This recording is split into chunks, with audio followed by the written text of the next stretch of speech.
dari penghasilan Saka ini bisa dia pakai untuk melanjutkan kuliah, karena kan teman-teman yang kita bina di Saka ini kan teman-teman usia SMA dan juga kuliah ya, dan kebetulan tahun kemarin itu kita banyak di SMA-nya. Ada wawancara sama UMKM itu. Nah, kita ada yang melihat prosesnya produksi, ada yang cuma wawancara biasa tapi dia menunjukkan produknya. Habis itu kita dapat tantangan lagi untuk menjualkan produk itu keluar.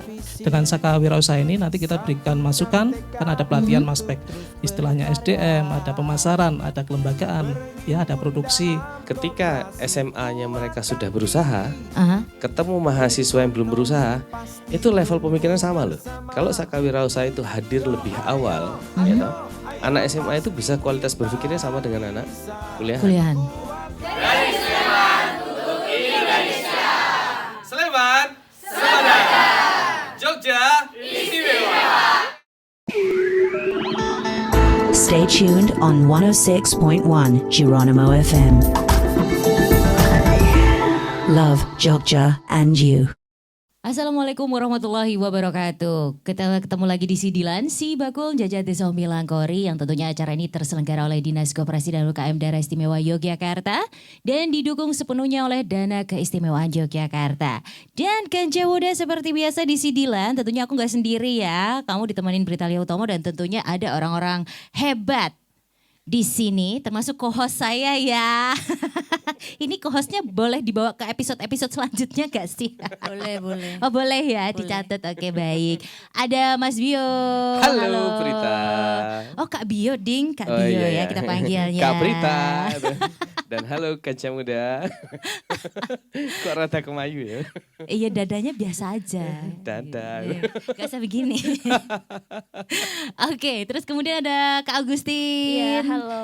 Ada juga Kak Ratna. Hai Kanca Muda, hai Kak Prita dan kakak-kakak yang lain. Dan ini ada satu lagi nih, ini teman kita dari Plut Sleman ya. Iya betul Ada Kak Prita. Kak Rahmat. Halo Kak Prita dan Kanca Katanya Muda tadi semua. pengen dipanggil sayang. Ini Boleh. Sama Kak Bio di ya. belakang. Nah ini. Ini kok baliknya ke sini ya? Loh, kan sayang sama Kak Bio. Oh iya. Kalau ada sayang Saling tuh kan menyayangi kita semua. sinerginya luar biasa. Oke. Ada chemistry-nya kan jadinya. Kayak kita ya. Oke, baik. Atau kayak aku ke Ratna. Ini live loh. Oh iya. Kayak aku ke Ratna sehingga terjadi kerjasama yang bagus kan? Betul. Nanti kita mungkin bisa kolaborasi jual apa gitu kan ya. Kan Saka Ya. Wirausaha. Betul. Semua-semuanya itu harus bisa jadi cuan. Dolable. Oke. Iso didol. Dolable. Oke, kita bakal kenalan satu-satu dulu ya Kak Bio ya. Kalau Kak Bio tuh siapa yang nggak tahu lah ya. Iya. Masa perlu kenalan lagi? Boleh. Boleh aja sih. Ya, takutnya nanti adik-adik yang masih baru kan belum tahu. Kanca Oke, Muda kan boleh. berganti terus tuh itu. Betul. Sibuk apa sih Kak Bio? Sibuk nemeni Ratna di Saka Wirausaha. Oke, Itu. baik. Iya, makanya tadi ada chemistry tadi kan gitu. Betul. Iya. Kemudian ada Kak Agustin. Iya. Lagi sibuk apa nih? Hari ini lagi nunggu masuk kuliah.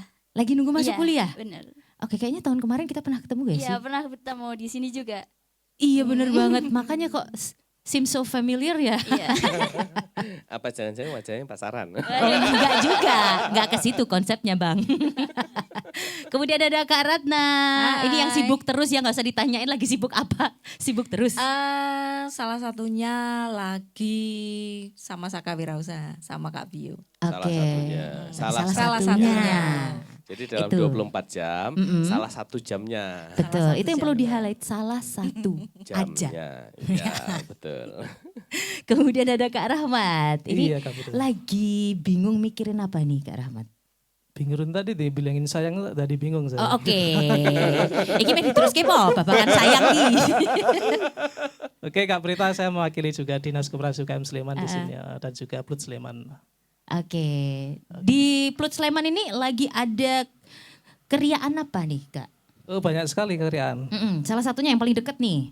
Kita biasanya juga ini kan jadi ini ya, menemani BIMTEK teman-teman di Dinas Koperasi. Kalau ada BIMTEK juga menemani, terus melakukan pendampingan. Oke. Ini jadi juga ada teman-teman UMKM datang, tapi harus ke sini ya kita utamakan ini juga. Oke, mau Luar dong biasa. didampingi. Oke.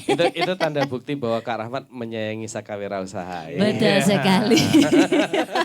Nah, sayang itu berangkat dari rasa sayang, akhirnya lahirlah sebuah kolaborasi dan komitmen. Betul. Makanya kan pengen dong didampingi sama Kak Rahmat ya. Betul, Biar betul. semuanya terarah, tertata dan mencapai goal yang diinginkan juga. Biar kan? segalanya tertata, terarah, jazz. Nah, tangannya harus gini ya. Ya makanya.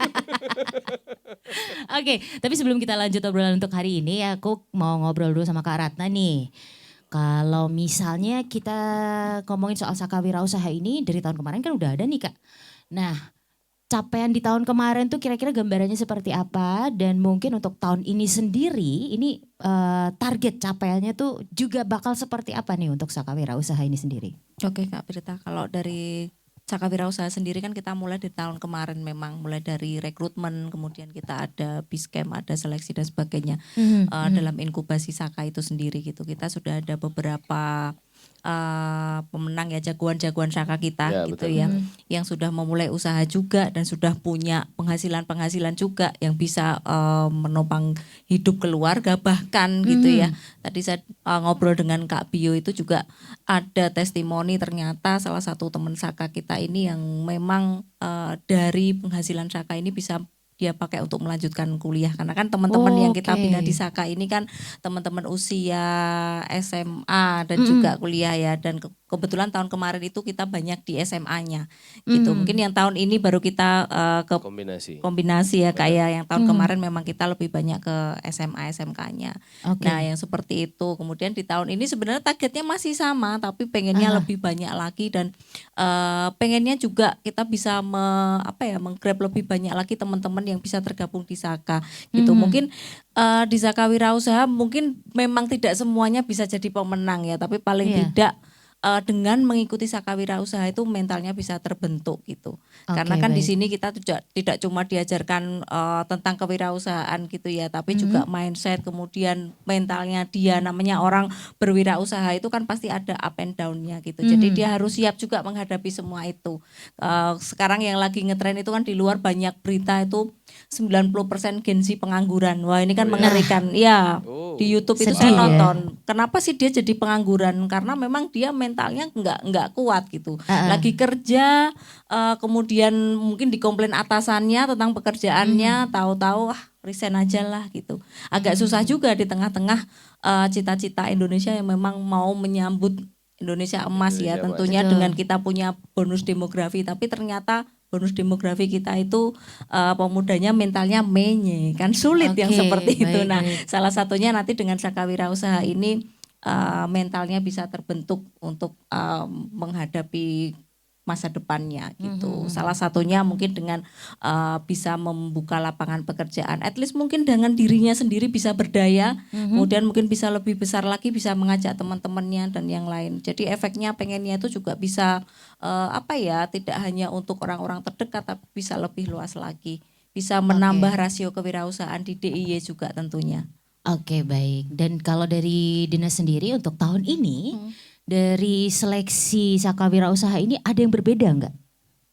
Kalau dari seleksinya sendiri masih sama ya dari tahun kemarin. Ada perbedaan sedikit. Perbedaannya yang Perbedaannya kali ini kita lebih menempatkan ke kabupaten kota. Oh oke, iya betul. Oke. Jadi memang dari seleksinya kalau dulu kan langsung dari provinsi semua. Tapi kalau sekarang kita sudah mulai melibatkan kabupaten Kabupaten kota. kota dan Jadi keluarga. 4 kabupaten 1 kota ini mulai ada sosialisasi di kabupaten-kabupaten, mulai ada seleksi dan juga Orientasi. Salah satunya yang sekarang kita lakukan ya Betul, kayaknya. betul. Salah satunya di Sleman ini sedang kita lakukan. Oke, baik. Dengan kemanfaatan yang diharapkan memang benar-benar memberi manfaat Iya. Memberi untuk manfaat. yang melaksanakan ya. Betul. Nah, ini kayaknya aku mau bergeser ke Kak Rahmat dulu nih. Kak Rahmat dari Sleman sendiri ya.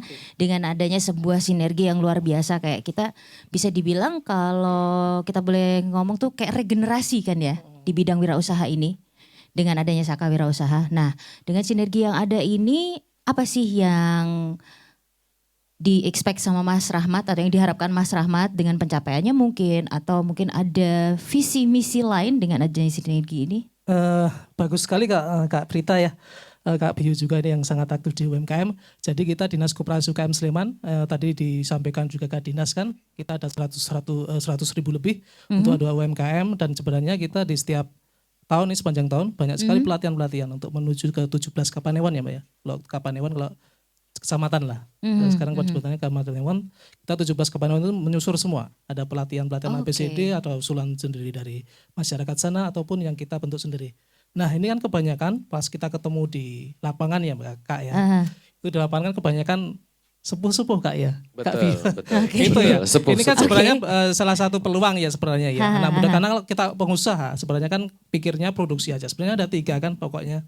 Ada produksi, ada jasa, ada perdagangan. Ya mungkin kalau teman-teman nanti Saka Wirausaha belum bisa produksi nggak masalah. Kita bisa di perdagangannya itu kan. Nah jadi kalau dinas koperasi kadang-kadang seringnya ketemu memang yang sepuh-sepuh itu ya, tapi nggak masalah. Kita juga sinergi bersama. Tapi di satu saat nanti sebenarnya ada pelatihan untuk pemuda. Nah ini sebenarnya kan kalau belum tahu info kita menyusuri semuanya, pemuda pun bisa ikut di dalamnya. Nanti ada satu tema khusus untuk pemuda. Nah ini salah satunya harapan dengan Saka nanti bisa sinergi dengan baik. Nanti kita bisa saling istilahnya tambal sulam gitu ya Kak ya. Bisa saling memasukkan itu silakan mungkin peserta kalau ada yang dari Saka bisa ikutkan. Kadang-kadang pikirannya kan usaha untuk orang tua-tua aja kan, tapi sebenarnya tidak. Jiwa wirausaha kan dari muda itu seperti apa yang harus ditumbuhkan sejak dini. Tadi dibilangkan Mbak Ratna juga yang generasi sekarang ya Mbak ya. Ya kebetulan saya juga generasi yang istilahnya pernah sebelum internet canggih dan sekarang canggih ya. Yang dulu memang usahanya lebih keras mungkin ya, tapi sekarang mungkin juga sebenarnya kita harus tahu celah-celah yang bagus untuk anak muda itu seperti apa. Nah, itu sebenarnya kita sebagai peluang, tidak harus mendoktrin dia istilahnya anak yang cuma Gen Z, cuma pencet-pencet sana sini. Tapi dengan Saka Wirausaha ini nanti kita berikan masukan, kan ada pelatihan maspek, istilahnya SDM, ada pemasaran, ada kelembagaan, ya ada produksi, juga seperti keuangan. Dan itu nanti bisa masukkan ke sana dengan sekarang kan zamannya canggih ya Kak ya.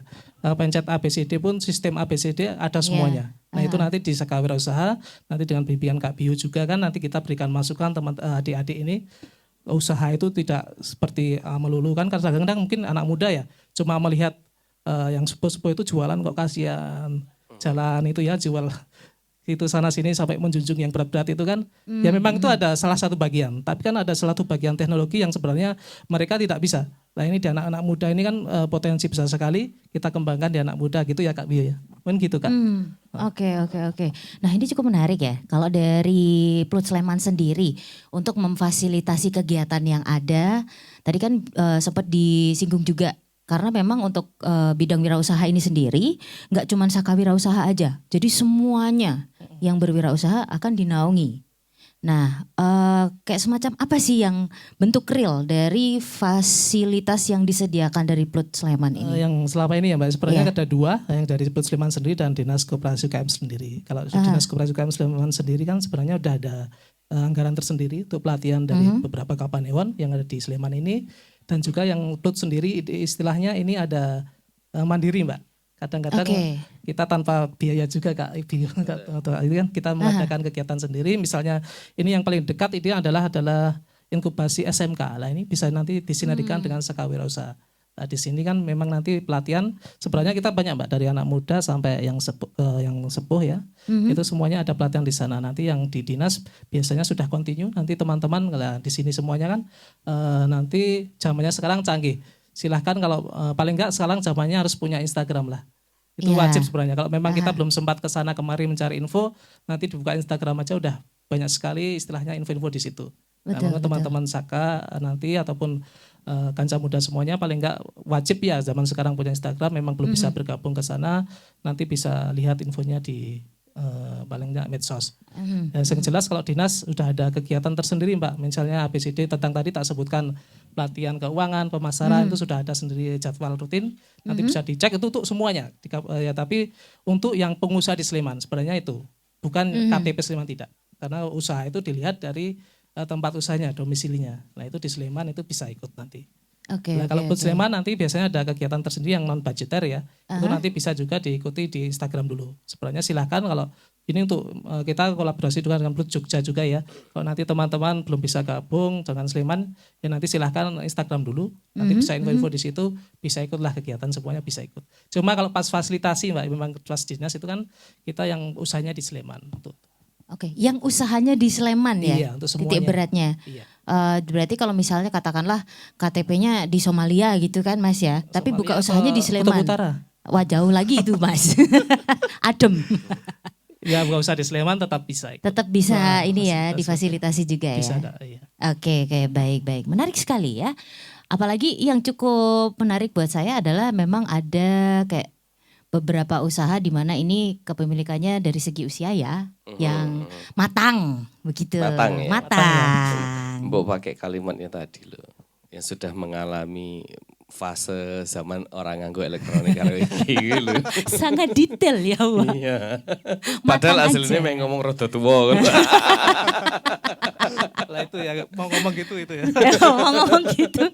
Mbak Ra curhat toh, Mas. Oke, di usia matang terus ada juga yang memang sedang dipersiapkan untuk regenerasi. Nah ini kan pasti treatmentnya beda nih Kak Bio ya. Betul beda. Bisa nggak sih kalau misalnya aku tuh sempat kepikiran adalah dua usia ini, rentang usia ini bisa maju bebarengan di level yang sama, memungkinkan nggak? Kalau bicara memungkinkan, di dalam prakteknya pastinya secara psikologi beda. Oke.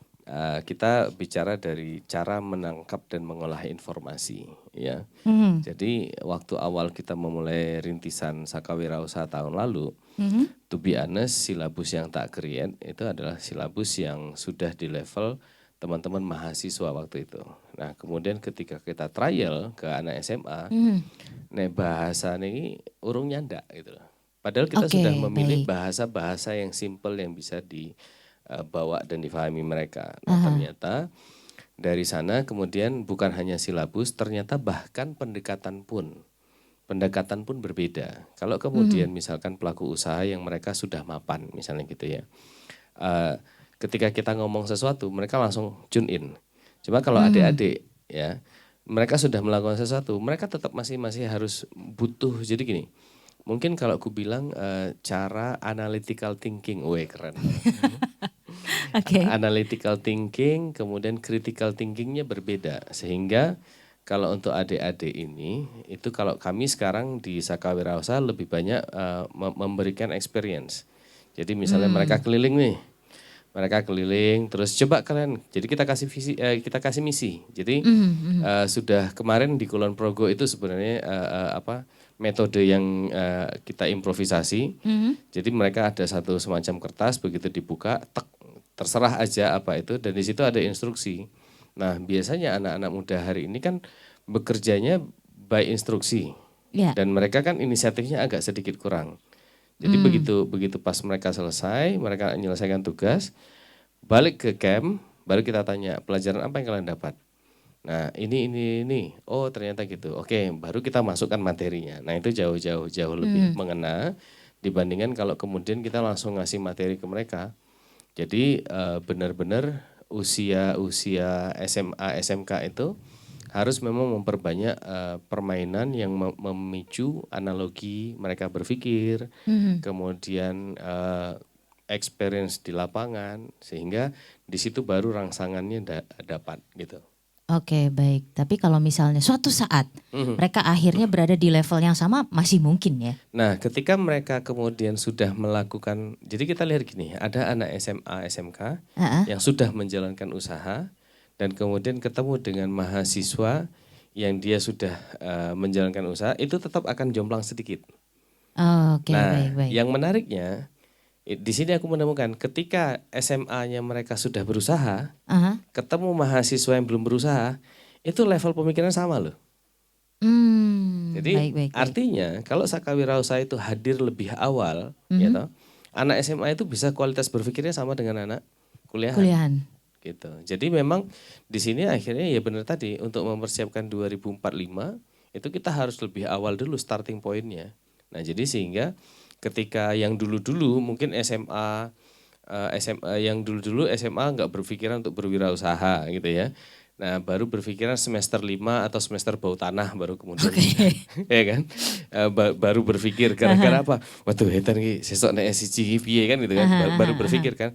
Nah, sekarang kan ketika mereka lebih awal SMA-nya sudah diajarin begitu, ya balik tidak menutup kemungkinan juga ya mereka menjadi pengusaha muda yang ya siapa bilang kalau hari ini kaya harus nunggu tua kan gitu. Ya, nah kaya dalam hal ini baik itu secara ekonomi, secara pengetahuan atau secara experience dan segala macam gitu. Gitu ceritanya ta. Tumben aku serius ta. Baik. Berarti ya meskipun apa ya, untuk benar-benar di level yang sama mungkin masih ada jomplang-jomplangnya dikit ya, gitu kan ya. Pendekatan approach-nya ya. Dan kalau di Sakawirausaha ini pertama pendekatannya ada yang pendekatan komunal, kebersamaan. Kemudian ada pendekatan yang personal. Dan itu beda lagi nanti hasilnya. Jadi kayak Agustin awal komunal tuh. Ya kan? Habis itu ketika kita ngelihat wah ini kalau dia diteruskan di komunalnya ini nggak jadi nih. Jadi mau nggak mau kita langsung personal touch kita. Say hello, kemudian apa dan segala macam kita ajakin berkegiatan. Nah di situ mulai kebuka. Gitu. Dan contohnya aja misalnya ketika kita bicara di Sleman.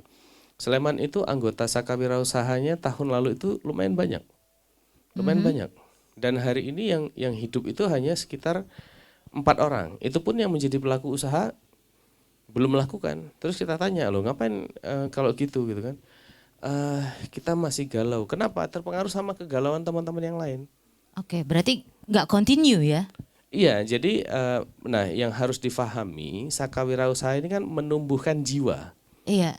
Numbuhnya kemudian 5 tahun, 10 tahun ke depan kan kita nggak bisa prediksi toh. Yang kita bisa lakukan adalah memberikan rangsangan-rangsangan agar kemudian jiwa ini lebih cepat bertumbuh dan kemudian lebih cepat mengimplementasikan. Oke. Ya, kayak Agustin ya mungkin berangkat dari kesadaran pertama aku ndelok wong tuaku ra duwe, satu. Yang kedua, edan iki ono duit mosok ora dienggo. Kan di Sakawirausaha kan ada hadiah pembinaan ya. Bukan hadiah, modal. Koreksi ya. Modal pembinaan. Nah, dia mikir kok ora dienggo. Temennya yang lain persepsinya udah beda. Aduh, aku takut. Nah, padahal kalau dia ngomong itu dan ketemu kita akan bilang bahwa sesungguhnya semua orang Indonesia dididik untuk takut sama duit. Percaya nggak? Baik. Percaya nggak? Semua orang Indonesia itu disetting oleh pendidikan Indonesia untuk takut sama duit. Iya. Iya. Nah, kita itu. tunduk sama duit ya pada akhirnya. Bukan cuma begitu. Jadi kita disuruh bermimpi dan tidak pernah memvisualisasikan. Jadi kalau di kelasku di luar adik-adik ini ya, itu tak kasih duit segepok 140-an juta. Ketika ditanya mau dapat duit berapa? Sebanyak-banyaknya gitu kan. Ya udah nyoh, tak kasih 130 juta ada gemetaran. Itu tandanya apa? Mental duitnya nggak siap. Jadi ketika dia bilang itu hanya kepengenan tok. Nah kayak ini kita bilang, Agustin kamu punya sekian. Mau diambil berapa? Sebentar kak, bertahap kak. Kalau yang lain berpikirnya kan ngambil semua, jadi mereka belum siap. Takut dia. Jadi bahkan ketika kemarin Agustin ngajukan pencairan gitu kan. Kak mau pencairan untuk permodalan nilai sekian. Tak kasih lebih dia panik. Dan dia panik. Akhirnya hanya sepersekian yang dia putar. Nah sepersekian yang dia putar itu kan uangnya jadi beranak toh. Betul. Dilalah dengan beranak uangnya tadi itu nanti dengerin ceritanya. Betul, aja. Kita akan tanya langsung ya nanti. Oke, dikasih duit malah bingung untuk muternya, malah otaknya yang muter terus ya. Betul. Duitnya nggak muter kemana-mana. Dan itu tidak terjadi di mereka loh, di kita juga loh. Iya betul sih. Kan? Nggak ada duit. Aku kalau dapat duit segitu bingung. tak buat belanja aja udah beres ini. Bener, habis itu begitu belanja muncul beban baru, bingung lagi toh. Iya bingung lagi, kok akeh banget ya. Iya, gitu. itu ceritanya. Nah, tapi yang menarik nih, Kak Bio, selama proses orientasi calon anggota sampai ini acaranya berlangsung kan ya. Di Sakawirausaha ini kayak semacam diajari teori aplikatifnya nggak sih untuk kayak misalnya tuh ngecake uangnya atau ini buat yang ini tuh segini kayak gitu tuh ada gak sih? Jadi kalau mengajarkan secara langsung tidak. Karena itu tadi yang tak balik. Kalau kita memberikan ilmu apa bedanya kita dengan sekolahan? Kan gitu. Jadi mereka by project. Contoh misalnya kemarin mereka dapat duit. Kita bilang untuk dapatkan duit kalian harus bikin surat pengajuan permohonan yang di dalamnya ada RAB. Mereka bingung, gitu. Bagi yang nggak tahu berhenti, bagi yang nggak tahu yang satu lagi, Kak ini gimana? Nah baru kita kasih tahu. Jadi kita memang benar-benar memberikan rangsangan trigger untuk mereka kemudian belajar untuk peka dan mau bertanya gitu loh.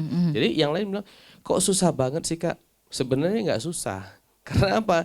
Kalau kuajarkan dalam kelas you malah nggak ngerti nanti. Tapi kalau begini itu jauh lebih ngerti. Nah jadi karena di dalam Krida SDM itu ada tentang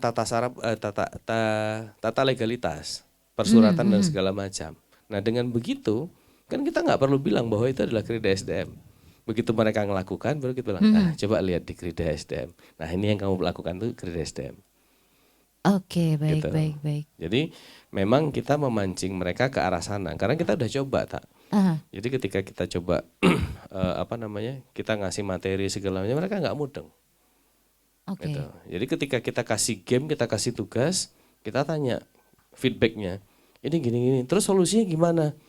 Nggak tahu Kak, lah yang kamu pelajari, nah gini. Nah, baru itu dikasih tahu, inilah yang kita pelajari itu. Oh gitu ya Kak. Gitu. Jadi contoh lagi nih, jadi beberapa anggota Saka tahun lalu, ada yang melakukan pengakuan dosa. Waduh. Bukan di sebelah bilik ya, bukan ke gereja juga maksudnya, ataupun bukan ke masjid ya. Pengakuan dosa begini, hilang nih dari grup. Oke. Hilang dari grup, di japri nggak dibales.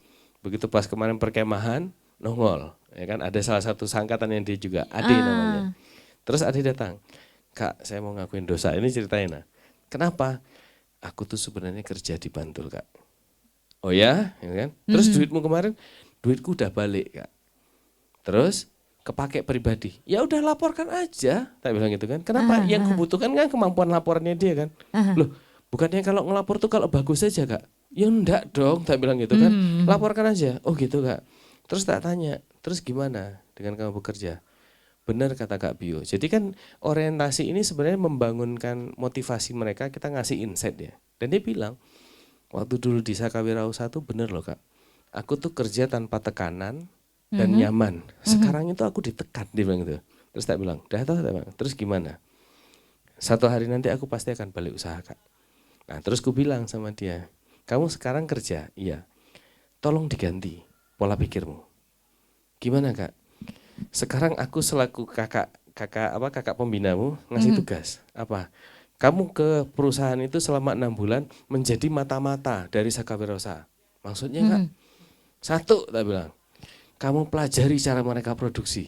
Kamu pelajari cara mereka ngurus ini. Kamu pelajari semua cara mereka itu. Kamu jadi mata-mata 6 bulan, tak bilang. 6 bulan kamu balik, tak bilang itu. Kalimat sederhananya apa? Kowe untuk kerja mung 6 sasi toh. Yeah, Kan gitu tak? yeah. Ya kan? Oh gitu ya Kak. Iya, tak bilang. Kalau kamu masih melakukan sebagai mata-mata, berarti kamu masih Saka Wirausaha. Ketika di sini udah karyawan, berarti dia berarti gagal dong Saka Wirausaha gua kan gitu kan? Iya, iya. Ya kan? Dan kemarin dia lapor. Oh iya Kak, gimana? Ternyata perusahaan tuh punya cara untuk menghindari pajak sampai ke sana loh. Gimana? Tak bilang kan? Dia cerita, bla bla. Nah, dah paham. Berarti kalau besok satu hari bicara pajak, kamu udah tahu caranya. Udah kayak gitu. Nah itu kan langsung belajar real di lapangan. Nah hal-hal seperti itu ketika dikembalikan kepada instruktur yang mereka bukan orang yang berpengalaman dalam hal mendidik secara tidak langsung tadi ya gitu kan.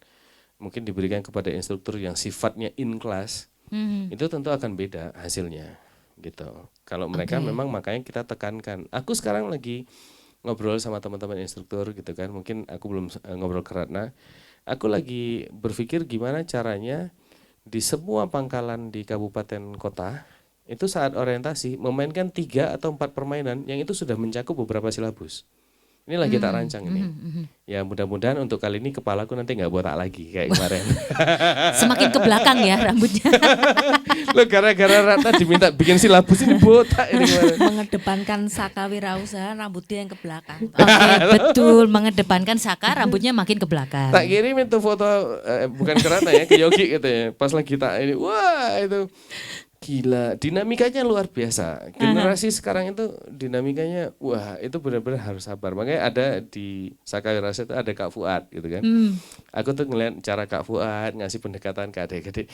Edan. Ayo, beliau pembina. Telaten ya. Itu beliau kan, beliau pembina. Oke. Nah aku nek wong bisnis kan tas.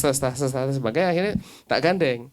Aku pengen ini. Piye dikasih masukan. Jadi dan secara tidak langsung kami sebagai orang kita ya sebagai pilar-pilar penjaga Sakawirausaha mau ndak mau benar-benar berkolaborasi gitu loh. Nah, kayak misalnya Kak Fuad ketika kita harus gini, ndak bisa Kak. Ini dari sisi kepramukaan adik-adik itu mesti pengennya begini. Nah, jadi benar-benar aku belajar secara pribadi. Kalau itu adalah pelaku usaha biasa, I don't care. Gitu ya. Begitu udah masuk ke kepramukaan, ternyata ada hal-hal dalam kepramukaan, norma-norma dalam kepramukaan yang harus dijaga. Nah itu jadi ketika ditanya beda nggak sih antara university ya kan dengan yang biasa atau university yang berpramuka, nah beda dinamikanya seperti itu. Oke baik, itu sedikit kisah yang terjadi ya di Itu Sakawirausaha ini dari tahun kemarin sampai sekarang. Dengan beberapa perbedaannya juga gitu kan ya. Nah kita baru aja kayak mendengarkan sedikit cuplikan ya tentang apa saja yang terjadi di kepramukaan, apalagi khususnya dengan Sakawirausahanya ini. Nah kayaknya akan lebih afdol kalau kita nanya langsung nih sama penggiatnya. Nah itu dia, penting di situ. Penting kan? banget betul, ya, karena betul. kan kita sih pengennya mendengar langsung, Betul. testimoni langsung dari yang berada di dalamnya. Selamat hari yang cerah ya buat Kak Agustin. Kayaknya dari tadi senyum-senyum terus. Ada apa gerangan sih? Aduh, bahagia. Oke, alhamdulillah bahagia. Dan takut di sebelahku. Iya sih, aku ini keringutnya bisa jagung-jagung gitu.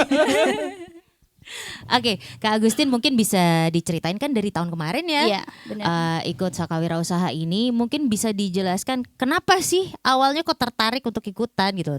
Ada unsur keterpaksaan kah?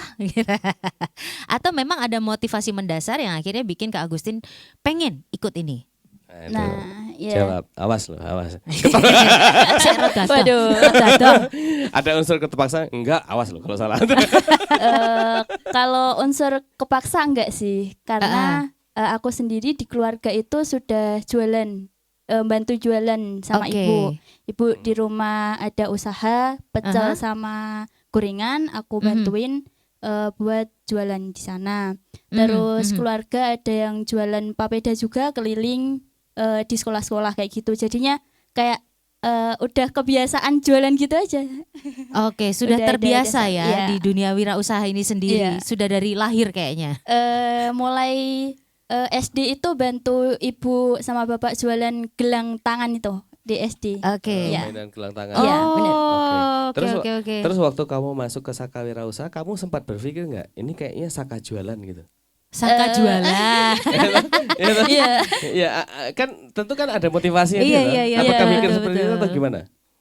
Mikirnya kalau aku masuk di situ bakalan dapat ilmu jualan yang lebih gitu. Oh. Oke, ada trik tertentu Bener. biar lebih Berarti- laris ya. Berarti benar, Sakawirausaha sama dengan dolable. Betul, semuanya Apa sih didol. bisa didol? Ya?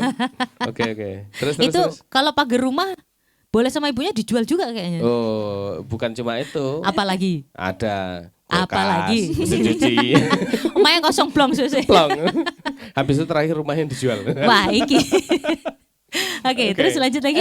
Terus habis itu di bulan sekitaran Juli ada orientasi pendaftaran dulu ya, itu di Pendaftaran, Hotel benar, di Tara. Hotel Tara. Aku konsultasi sama pihak sekolah, mengizinkan enggak karena aku posisinya udah mau kelas 2, Oke. persiapan PKL kayak gitu. Jadi dari guru aku, kalau kamu emang pengen mau kita fasilitasi kayak gitu. Jadi ada dukungan juga dari sekolahan. Gitu. Pertama kali ketika bergabung, apa sih yang ada di bayangan kamu tentang aku kalau misalnya udah bergabung di sini, kedepannya tuh bakal seperti ini gitu? Ya ekspektasi kamu gitu. Iya, ekspektasinya tinggi sih. Waduh. Iya, benar. Hati-hati jangan tinggi-tinggi, nanti kesamplok pesawat. Tapi di luar ekspektasi tinggi itu ada yang harus diperjuangkan. Apa itu? Nah ini nih. Apa ini. itu? Ini aku juga penasaran nih, kok kayaknya belum pernah cerita. Gitu. Konangan toh? Ayo. Iya, dari Hotel Tara kan kita ada orientasi di Babarsari. Itu ya bootcamp. Itu setelah acara itu kita langsung dapat tantangan nih dari Kak Bio sendiri. Ya, langsung. Iya, dari modal 50.000 kita harus muter uang gitu. Uang itu harus jadi kalau nggak salah 150 apa 200 kayak gitu dari waktu 1 minggu. Harus digandakan ya uangnya harus ya. digandakan. Judulnya adalah uang beranak. Kalau kita sebenarnya uang beranak namanya.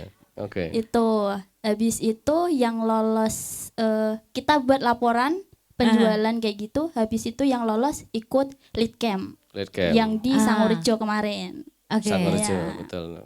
Sebelum yang dirimu di sini itu. Itu ada lead camp di Sangorejo sekitaran 30 sampai 50 anak itu ya.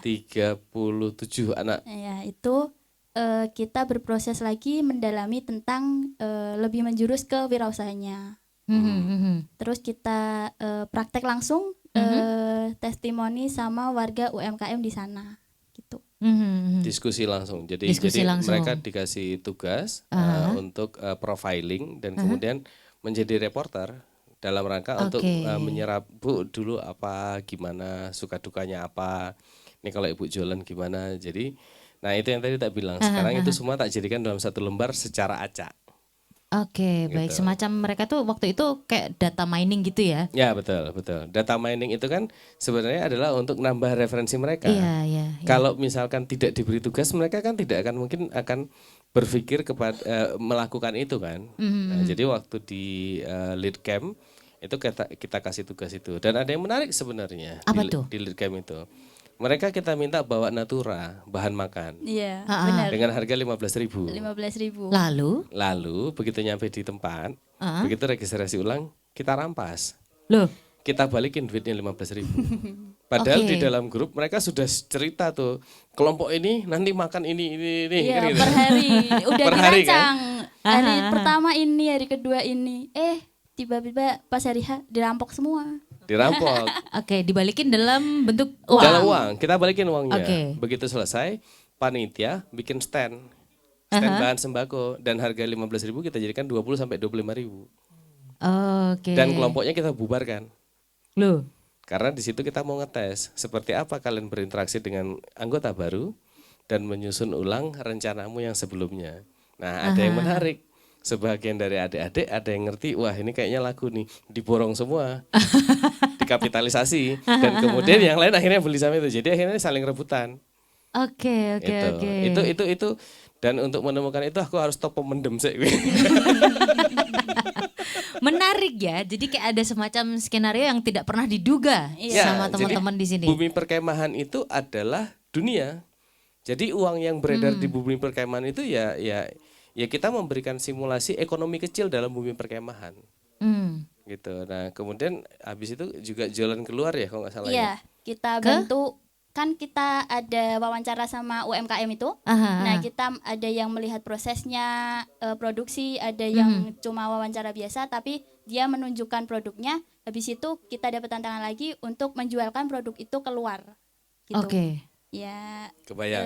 Kalau pas aku kemarin dapat produksi mochi, jadi itu benar-benar dari beliau masak. Kebetulan mereka ada pesanan kan, kita dapat kesempatan buat bikin sampai mulai nih juga kayak gitu. Habis jadi kita nawarin, Bu mau nggak dijualin? Tapi kita ambil untung boleh? Ya udah boleh. Dari Ibu berapa? 2.000. Nggak kemurahan Bu, gitu. Kita di luar jualnya 5.000. Dari ke anak-anak yang kebetulan kemah di sana. Kan ada anak-anak SD juga. Dari dua institusi berbeda. Baik. Nah, kalau misalnya waktu itu adalah kasusnya mochi ya. Hal pertama yang Kak Gustin pikirkan untuk bisa mendistribusikan si mochi ini tuh apa sih? Aku ngasih penawaran ke pembeli. Seperti apa? Jadi kalau dia semakin beli banyak, dia bakalan semakin ada pengurangan harga kayak gitu. Oke. Semacam kalau beli banyak ada diskon. Padahal belum tak Itu belum ada materi sama sekali. Belum ada ada materi sama sekali. Karena materinya disampaikan pas malam. Pas Karena malam, iya. Oke. Itu. Tapi kan Agustin udah punya basic jualan. Iya, jadi teman-teman yang lain begitu ngelihat idenya tadi, kan Ikut. kita hanya menularkan antusiasme itu kan.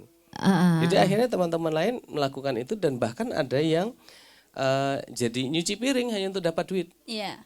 Oke, Ada menjual resto. jasa. Menjual jasa. Menjual jasa. Itu. Dan ada kemudian yang jual degan. Iya, es degan. Itu. Keliling. Degannya dari mana? Jadi mereka kan orientasi. Di saat mereka orientasi kita bilang kalian harus nyapa orang kiri kanan. Karena Untuk tahu potensinya. satu tahu potensi, yang kedua bisa saja ada barang-barang yang dari orang kiri kanan itu yang bisa kalian jualkan. Oke, baik. Kalau aku kayaknya disuruh kayak gitu, wes mbah pagere wong pring tak jukuli tak dol. Kan dolebel. Iki jenenge pramuka yang tidak boleh ditiru ini. Gitu. Nanti Kayaknya aja jangan kalau pas dimasukin sudah nggak punya pramuka. apa-apa.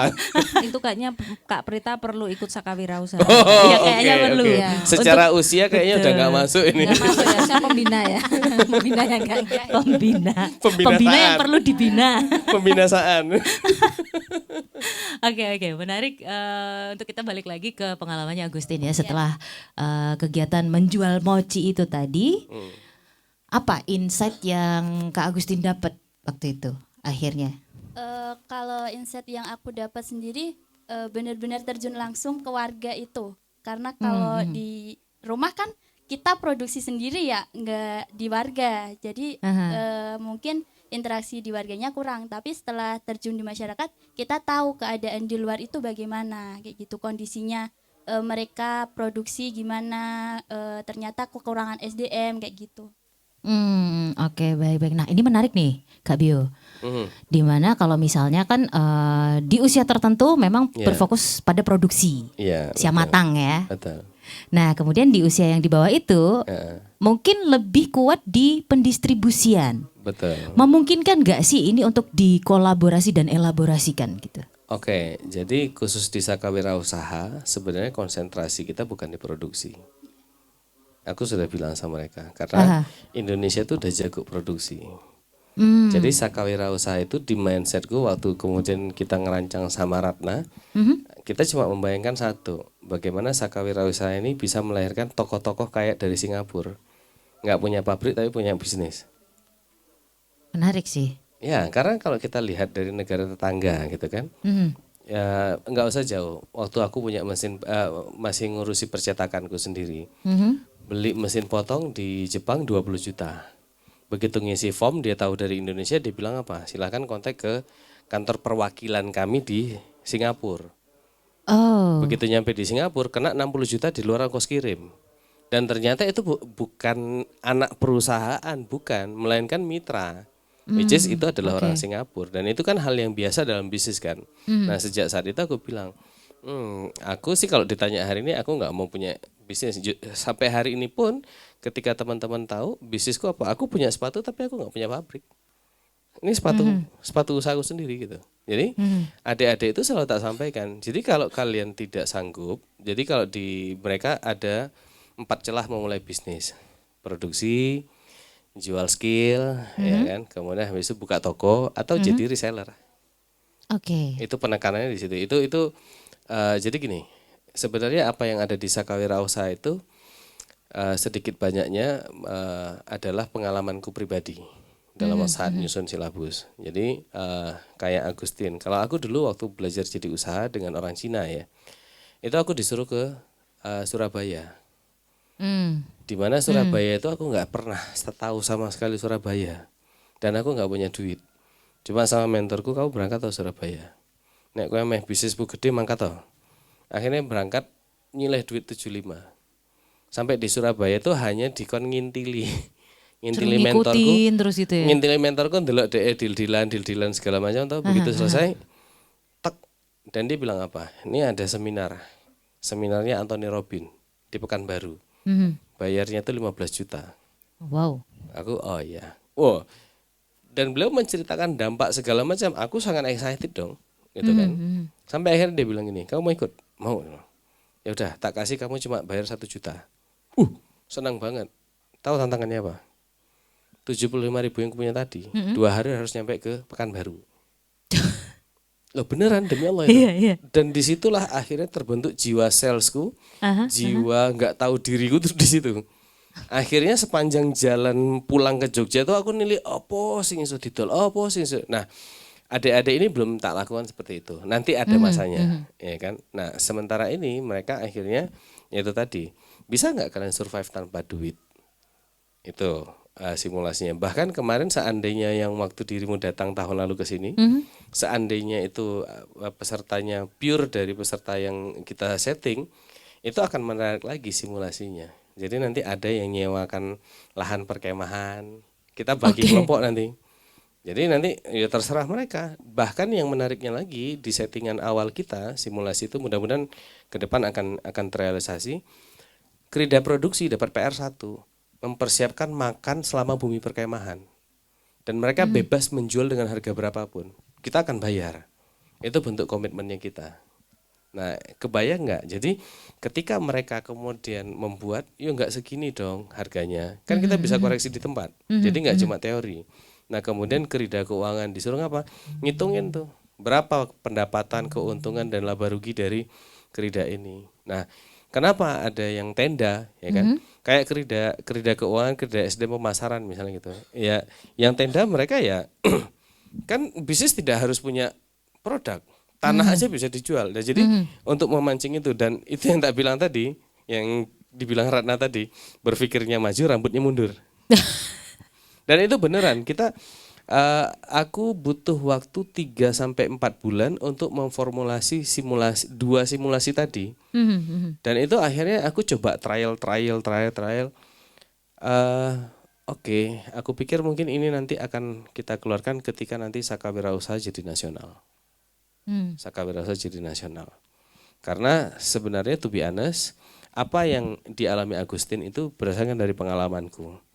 Dan sebelum Agustin, itu juga kuberikan kepada anak-anak magang di tempatku. Dan alhamdulillah kita sudah buka magang itu total mungkin 50-an orang ya. Dari 50-an orang itu hampir setengahnya jadi pengusaha. Itu. Nah, makanya yang aku heran itu ketika aku diminta balik sama Bu Siwi sebagai kepala dinas, Ibu itu benar-benar profiling tentangku. Dan aku penasaran, loh Ibu tahuku dari mana gitu kan. Nah, makanya kemudian wes ya tak titip ke Saka Wirausaha. Oke. Nah, itu. Oke-nya tuh mikir, oke.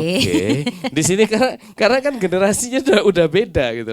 Kalau dulu mungkin pendekatanku enak gitu kan dan mau enggak mau ada di Sleman tuh namanya Bambang Pamungkas. Itu kalau aku bilang dia pramuka berjalan. Dan dia langsung nembak. Dulu Garuda kan dia bilang kan. Jadi pramuka Garuda tuh ternyata slogannya kan adalah setia, siap, sedia. Sampai mati itu. Wes, jawab tantangannya Bu Siwi karena pramuka Garuda. Siap 86. Oke, baik. Menarik sekali ya. Nah, ini yang cukup ingin aku tanyakan entah itu ke Kak Bio, Kak Agustin ataupun Kak Ratna dan juga Kak Rahmat ya. To create something itu mungkin bisa jadi sesuatu yang lebih mudah. But how to maintain it itu kan betul. Proses yang luar biasa ya. Betul. Mungkin dari Kak Bio nih, seperti apa untuk memaintain semangatnya teman-teman supaya stick to the plan gitu loh. Di dunia wirausaha ini. Aku mencoba mencuplik yang Prita bilang tadi. Jadi buat kancah muda, bahkan ketika di Kobis aku selalu bilang, hal paling mudah di dunia yang bisa aku lakukan adalah membuat bisnis. Hal yang paling mudah. Kenapa? Wah ada es teh gue jual. Itu hal mudah. Jualan. Hal yang paling repot adalah menjaga konsistensi dari apa yang sudah dimulai. Gitu. Nah, jadi ketika kemudian aku ke adik-adik misalnya, ya, aku juga tidak bisa kami ya, Kak Ratna, Kak Wisnu, aku dan teman-teman yang lain, kita nggak bisa memaksa mereka, ya. Dan di situ akhirnya menjadi PR kami adalah apa? Ya terutama Ratna, wes aku nggak mau mikir kowe wes mikir gitu. Jadi itu benar-benar menjadi sebuah tantanganku adalah how to membuat mereka terus berkembang dan kemudian terus berinteraksi itu memang itu tantangan banget. Jadi makanya kenapa tadi di awal aku bilang bahwa dibutuhkan pendekatan dan ternyata setelah kesini ada pendekatan yang menarik adalah by games gitu. Jadi by games itu sendiri aku belajar ketika aku bangkrut di umur 28 tahun ya. 28 tahun itu aku terselamatkan oleh satu permainan yang itu dimainkan oleh anak TK di luar negeri. Which is itu bicara tentang literasi keuangan. Ya, makanya setelah aku bangkrut sampai hari ini, dulu mungkin Prita ngertinya aku di pemasaran, hari ini aku di keuangan full. Ternyata begitu bicara keuangan, banyak orang gagal itu karena mental uangnya belum siap. Mental uangnya belum mental siap. Keuangannya belum siap. Big notes untuk mental keuangan ini apa nih? Banyak banget tak. Waduh, oke. Banyak banget tak. Satu ya, kalau aku bilang dulu saat aku masih jadi penulis di Gramedia, aku pernah nulis satu artikel di salah satu koran di Sumatera itu setengah halaman. Judulnya adalah mostly orang-orang kita ini sukses phobia. Sukses phobia, takut sukses. Ya, takut sukses itu salah satu apa? Itu tadi satu, mereka nggak berani bermimpi kok. Ya kan? Karena kalimatnya apa? Ambien aku wis mimpi ra kena. Trauma ya. Ya, trauma kan? Iya. Padahal hari ini Gusti Allah mengizinkan kita bermimpi loh. Dan sebenarnya bukan nggak kena, progresnya aja yang tipis. Paham ya? Itu sama dengan statement begini. Ada nggak sih orang kayak Ratna suka nggak sih kerja tiap hari? Kayak Kak Rahmat suka nggak? Nggak suka. Kenapa dilakukan? Karena ada sesuatu yang harus dilakukan. Jadi keberhasilan itu ditentukan bukan dari kerja keras ataupun kerja cerdas. Tuh, gila kan? Kalau kerja keras harusnya seluruh petani di Indonesia, seluruh kuli bangunan jadi orang sugih. Betul. Kalau bicara kunci keberhasilan adalah kerja cerdas, harusnya seluruh profesor yang ada di dunia itu ngalahi yang namanya Bill Gates. Iya. Terus di mana dong letaknya? Satu kata, disiplin. Mau ndak mau tetap dilakukan, itu disiplin. Jadi ketika tadi pertanyaannya, ini rada dalam ya. Wah, serius banget aku. Yang jelas Kanca Muda, kunci kesuksesan adalah key of sukses. Gitu ya, itu dia, benar gitu. Ya kan? Nah terus aku kemudian menjawab, bagaimana nih cara untuk mempertahankan mereka? Ya, aku tidak sebagai leader. Nah ini kita bicara Krida SDM. Leaders tidak akan pernah menyalahkan orang lain. Jadi ketika kemarin dinamika tahun lalu, ya adik-adik pasif, yang salah aku. Kenapa salah aku, gitu kan? Karena mungkin pendekatanku yang keliru. That's why kemudian akhirnya aku membenahi diri dengan timku segala macam, kita melakukan itu. Nah, untuk PR ke depan tentunya akan lebih banyak dinamikanya lagi. Gitu. Oke, baik. Nah, Kak Agustin, satu kata yang bisa inspiring Kanca Muda di rumah untuk bisa maintain itu tadi, biar jiwa wirausahanya sustain. Jangan pernah menyerah untuk kedepannya. Selalu lakukan terus apa yang kita mau, kejar impian kita sampai dapat. Oke, baik. Disiplin lagi kan? Iya juga sih. Disiplin Ratna, lagi, disiplin juga? Enggak sih kalau saya. Apa Saya pengen dong? Buatlah sesuatu itu menjadi menyenangkan sehingga kamu senang melakukannya, kamu selalu merasa tertarik untuk melakukannya sehingga ujung-ujungnya ya dilakukan terus gitu. Betul. Dan Oke. sampai dengan mendapatkan apa yang diinginkan. Oke, jadi harus seneng dulu ya. Iya. Oke, siap. Itu dicatat ya Kanca Muda. Terus Kak Rahmat. Oke, aku nambahin aja. Benar sekali kalau konsisten ya jawabnya harus disiplin. Oke, Tapi mungkin saya tambahin juga yang niat yang sungguh-sungguh. niat yang Iya, sungguh-sungguh, iya. disiplin, dan bikin itu semenyenangkan mungkin. Dan punya mimpi. Punya Yang harus mimpi. diperjuangkan. Ya, makanya akhirnya dengar-dengar sampai bisa kuliah loh.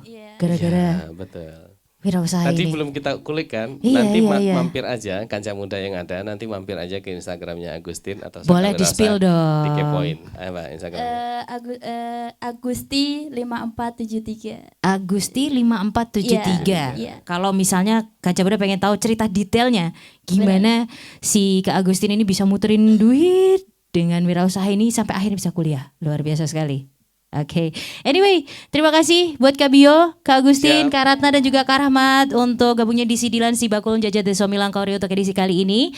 Dan pastinya kita harus pamit dulu ya. Kanca Muda, kita ketemu lagi di episode berikutnya. Jadi jangan lupa untuk pantengin terus Sidilan Si Bakul Jajat Deso Milangkori, yang tentunya acara ini terselenggara oleh Dinas Koperasi dan UKM Daerah Istimewa Yogyakarta dan didukung sepenuhnya oleh Dana Keistimewaan Yogyakarta. Kalau gitu kita pamit. Love Jogja and you. Wassalamualaikum warahmatullahi wabarakatuh.